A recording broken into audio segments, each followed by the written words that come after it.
జాతీయ రాజకీయాల్లో ప్రస్తుతం నరేంద్ర మోదీకి ఉన్న జనాకర్షణ మరే ఇతర నేతకు లేదు. 2001లో తొలిసారి గుజరాత్ ముఖ్యమంత్రి అయ్యారు నరేంద్ర మోదీ. అప్పటి నుంచి ఆయన ఇక వెనక్కి తిరిగి చూసుకోలేదు. 2014 లోక్సభ ఎన్నికలు నరేంద్ర మోదీ రాజకీయ జీవితాన్ని మలుపు తిప్పాయి. వరుసగా 2 సార్లు ప్రధానిగా పదవీ బాధ్యతలు చేపట్టారు ఆయన. ముచ్చటగా 3వసారి కూడా గెలుపు తమదే అంటూ ధీమా వ్యక్తం చేస్తున్నారు.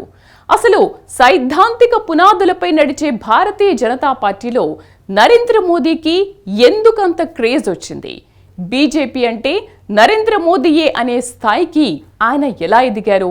సామాజిక సమీకరణలను ఆయుధాలుగా ప్రయోగించే నైపుణ్యం నరేంద్రుడికి ఎలా అబ్బింది? ఈ అంశాలపై ఇవాల్టి స్వతంత్ర ఫోకస్.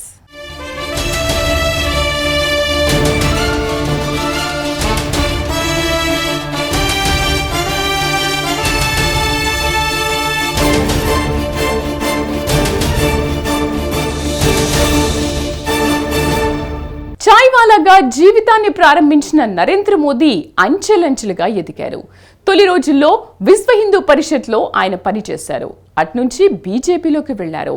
బీజేపీలో ప్రముఖ నేతగా ఎదిగారు. 2001 జనవరిలో గుజరాత్లో పెను భూకంపం సంభవించింది. అయితే సహాయ చర్యలు తీసుకోవడంలో అప్పటి కేశుభాయ్ పటేల్ ప్రభుత్వం విఫలమైంది. ఈ నేపథ్యంలో నరేంద్ర మోదీని ముఖ్యమంత్రి కుర్చీలో కూర్చోబెట్టింది భారతీయ జనతా పార్టీ అగ్రనాయకత్వం. ఇక రాజకీయంగా మోదీ వెనక్కి తిరిగి చూసుకోలేదు. అభివృద్ధికి నమూనాగా నిలిచిన గుజరాత్ మోడల్తో దేశవ్యాప్తంగా పాపులర్ అయ్యారు.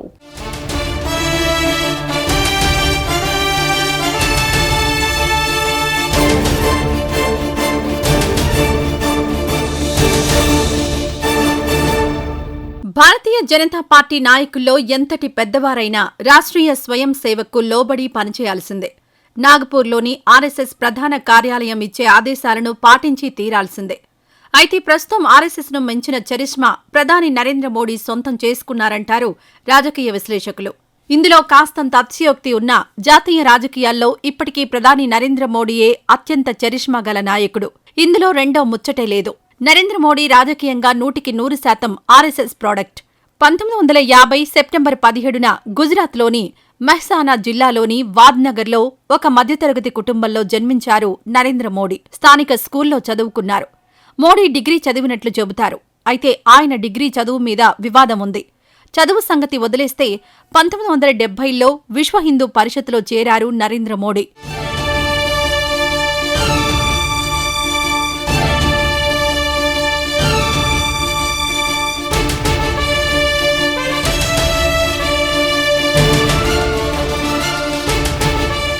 విశ్వ హిందూ పరిషత్ నుంచి 1987లో భారతీయ జనతా పార్టీలోకి ప్రవేశించారు నరేంద్ర మోడీ.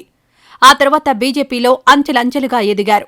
1990లో లాల్ కృష్ణ అద్వానీ చేపట్టిన అయోధ్య రథయాత్రకు, అలాగే 1992లో మురళీ మనోహర్ జోషి చేపట్టిన కన్యాకుమారి కాశ్మీర్ రథయాత్రకు నరేంద్ర మోడీ ఇన్ఛార్జిగా పనిచేశారు. మెల్లమెల్లగా గుజరాత్ భారతీయ జనతా పార్టీలో ఒక ప్రముఖ నాయకుడిగా ఎదిగారు నరేంద్ర మోడీ.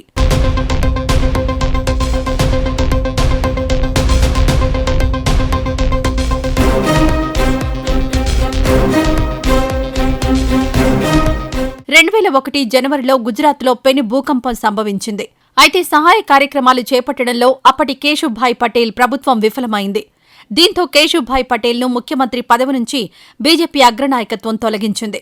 ఈ నేపథ్యంలో 2001 అక్టోబర్లో నరేంద్ర మోడీని గుజరాత్ ముఖ్యమంత్రి పీఠంపై అధిష్ఠించింది. ముఖ్యమంత్రిగా బాధ్యతలు చేపట్టిన ఏడాదిలోనే నరేంద్ర మోడీ అద్భుత విజయాలు సాధించారు. భూకంపం వల్ల నష్టపోయిన ప్రాంతాల్లో పెద్ద ఎత్తున పునరావాస కార్యక్రమాలు చేపట్టారు. భూకంప నిర్వాసితులను ప్రభుత్వ పరంగా ఆదుకున్నారు. ఆ తరువాతి కాలంలో గుజరాత్ బీజేపీలో నరేంద్ర మోడీ బలమైన నాయకుడిగా ఎదిగారు.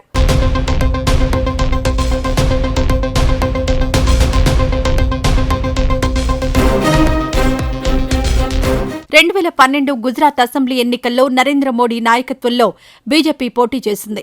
ఈ ఎన్నికల్లో బీజేపీ విజయ భేరీ మోగించింది. నరేంద్ర మోడీ వరుసగా 4వసారి గుజరాత్ ముఖ్యమంత్రిగా ఎన్నికయ్యారు. ఈ సందర్భంగా గుజరాత్ మోడల్ దేశవ్యాప్తంగా తెరమీదకొచ్చింది. ఒక అభివృద్ధి నమూనాగా దేశమంతా పాపులర్ అయింది.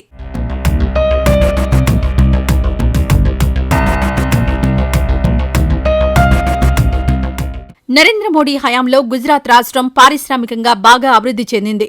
దీనికి కారణం ఇతర ప్రాంతాల నుంచి అలాగే విదేశాల నుంచి పెద్ద ఎత్తున పెట్టుబడులు గుజరాత్కు వరదలా వచ్చాయి. ఈ పెట్టుబడుల ఫలితంగా గుజరాత్ ప్రగతి బాటలో పురోగమించింది. కచ్ వంటి వెనుకబడిన ప్రాంతం కూడా బాగా అభివృద్ధి చెందింది. కచ్ ప్రాంతం ఓడరేవుల అభివృద్ధి, బొగ్గు వెలికితీత, విద్యుత్ ఉత్పత్తితో సహా పారిశ్రామికీకరణలో పుంజుకుంది. సర్దార్ సరోవర్ ప్రాజెక్టు ద్వారా కచ్ ప్రాంతానికి సాగునీటిని అందజేశారు. దీనివల్ల కచ్ ప్రాంతంలో ఎక్కువ భూమి సాగులోకొచ్చింది. అలాగే వ్యవసాయ ఉత్పాదకత కూడా పెరిగింది. ఈ కొత్త ఆర్థిక కార్యకలాపాలన్నీ కూడా భూమి ధరల పెరుగుదలకు దారితీశాయి. ఫలితంగా వెనుకబడిన కచ్ ప్రాంత ప్రజలు ఆర్థికంగా అభివృద్ధి సాధించారు. టోటల్గా కచ్ ప్రాంతం బాగుపడింది.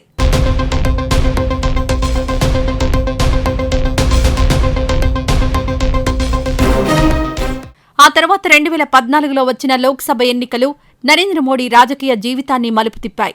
2004 నుంచి 2014 వరకు ప్రాంతీయ పార్టీలు, వామపక్షాలతో కలిసి కాంగ్రెస్ పార్టీ 10 ఏళ్ల పాటు అధికారంలో ఉంది. అనేక ఇతర కుంభకోణాలతో 2014 నాటికి ప్రజల్లో కాంగ్రెస్ పార్టీ పరపతి పోగొట్టుకుంది. ఈ నేపథ్యంలో 2014 లోక్సభ ఎన్నికల్లో ప్రధాని అభ్యర్థిగా నరేంద్ర మోడీని భారతీయ జనతా పార్టీ ప్రకటించింది. దీంతో కొత్త తరం ఓటర్లకు కమలం పార్టీ దగ్గరైంది.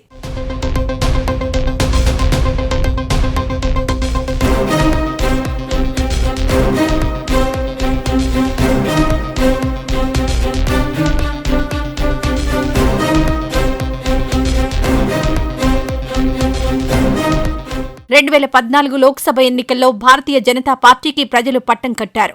దీంతో అదే ఏడాది మే 26న ప్రధానమంత్రి కుర్చీలో నరేంద్ర మోడీని కూర్చోబెట్టింది బీజేపీ అగ్రనాయకత్వం. స్వతంత్ర భారతదేశ 15వ ప్రధానమంత్రిగా నరేంద్ర మోడీ ప్రమాణ స్వీకారం చేశారు. రాజకీయంగా నరేంద్ర మోడీ సెకండ్ ఇన్నింగ్స్ ప్రారంభమైంది.